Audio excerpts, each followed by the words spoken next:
Le livre de Marc, Une étude sous la direction de Teofilo Correa est présentée dans l'aventure dans la parole avec Emmeline, et Ronnie. avec la contribution musicale de Robert G.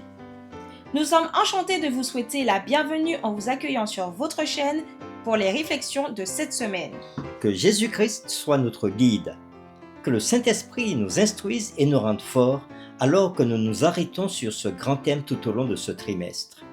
Aujourd'hui commence la série 3 qui va du samedi 13 juillet 2024 au vendredi 19 juillet 2024 et a pour titre Controverse.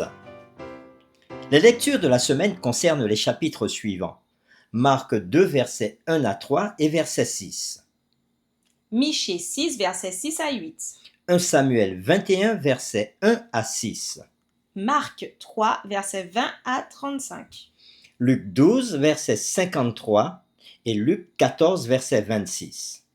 Et le texte à mémoriser de cette semaine que nous vous invitons à dire avec nous se trouve dans Marc 2, versets 27 et 28. Et il leur disait : Le sabbat a été fait pour l'homme et non l'homme pour le sabbat, de sorte que le Fils de l'homme est maître même du sabbat.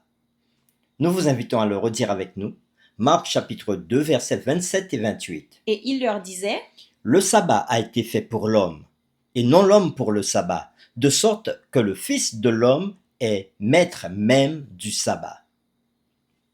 Marc 2, versets 1 à 3 et le verset 6 comptent 5 histoires qui illustrent l'enseignement de Jésus en opposition à l'enseignement des chefs religieux. Les récits suivent un modèle précis. Chaque récit est lié à celui qui le précède via un parallèle thématique. L'histoire finale revient au début et rejoint la première. Chacune de ces histoires illustre des aspects de l'identité de Jésus, comme le montrent les déclarations de Marc 2, versets 10, 17, 20, 28. Les séquences de dimanche, lundi et mardi approfondiront la signification de ces récits et les déclarations de Christ à leur sujet. Marc 3, versets 20 à 35 constitue le sujet de l'étude de mercredi et de jeudi. La synagogue était l'épicentre du ministère de Jésus. Jésus entra de nouveau dans la synagogue, nous est-il dit dans Marc 3, verset 1. Cependant, Jésus n'était pas confiné à la synagogue dans son ministère. Cette flexibilité est une chose qui le distinguait des maîtres de son temps. Pour mieux comprendre le ministère itinérant de Jésus, nous devons examiner la structure des premiers chapitres de Marc lui-même. Après avoir examiné Marc 1 la semaine dernière, nous nous tournons maintenant vers le contenu de la structure du chapitre 2. Marc 2 et 3 semblent constituer une unité littéraire dans l'évangile de Marc. La section commence par la note que Jésus était à la maison, au chapitre 2, verset 1er, et se termine par une mention de certains membres de sa famille, sa mère et ses frères, Marc 3, versets 31 à 35. Entre ces deux segments narratifs, Jésus se rendait dans les régions proches de la mer de Galilée.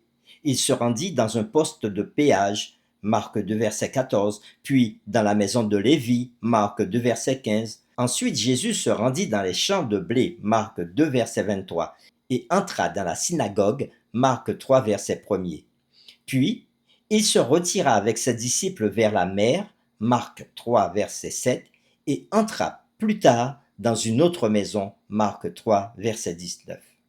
En bref, cette partie du récit de Marc met en évidence que Jésus exerçait son ministère auprès des gens, dans les maisons de la ville, à la synagogue et même dans les zones rurales.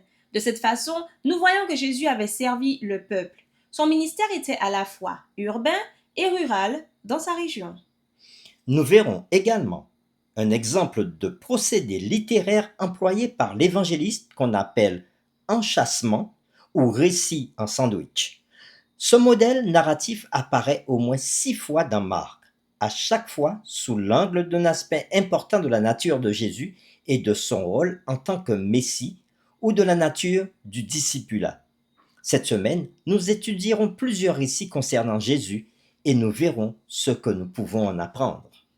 Les questions auxquelles nous essaierons de répondre cette semaine sont les suivantes. Les groupes, y compris les pharisiens et les scribes, étaient-ils hostiles aux enseignements de Jésus ? La deuxième question, quels étaient les points de discorde entre Jésus et les chefs religieux?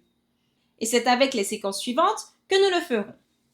Dimanche 14 juillet, guérison de paralytique. Lundi 15 juillet, l'appel de Lévi et la question du jeûne. Mardi 16 juillet, le maître du sabbat. Mercredi 17 juillet, récit entrelacé, première partie. Jeudi 18 juillet, récit entrelacé, deuxième partie. Et vendredi 19 juillet, comme à l'accoutumée, nous ferons un résumé et nous poursuivrons avec des réflexions. Cette semaine, nous approfondirons ces séquences.